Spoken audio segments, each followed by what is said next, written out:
In this article, I will focus on the deforestation. I will talk about the city. The Brisbane is one of the oldest cities in the Australia and developed well in last centuries. Brisbane is the capital and most populous city of Queensland in Australia, and which is the third most populous city in Australia.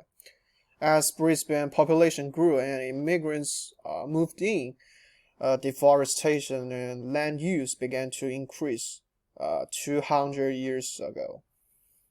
Countries and governments used the forests and part of lands and the cut trees down for animal husbandry.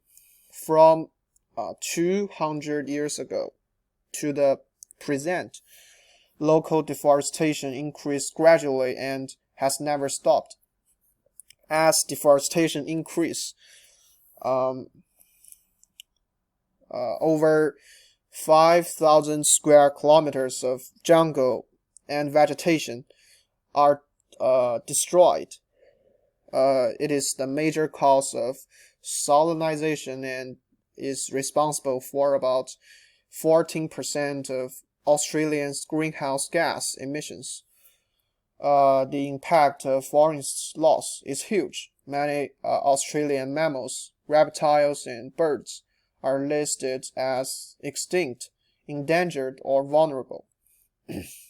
Hundreds of local plants and animals have been put on the danger list and are at risk of the extinction. The main species affected include the koalas and some special tree-dependent birds. Brisbane carbon stocks and habitat will be extremely depleted in the future. At the same time, local areas are located in coastal areas, and the loss of vegetation has very bad impact on the controlled water attached area, which seriously affect the water cycle. As deforestation increases, the local air will gradually become worse and the climate will become bad.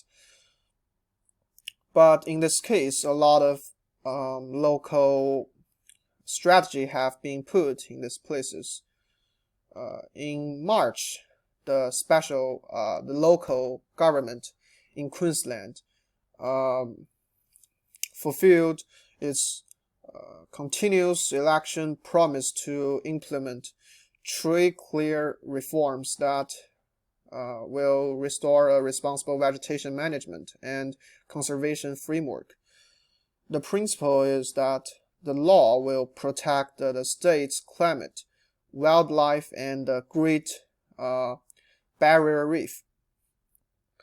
The Queensland government has set up a vegetation management website, similar to the official Yuma Drought website, as I mentioned earlier, to protect vegetation throughout the state and conduct satellite mapping and real-time monitoring of local vegetation.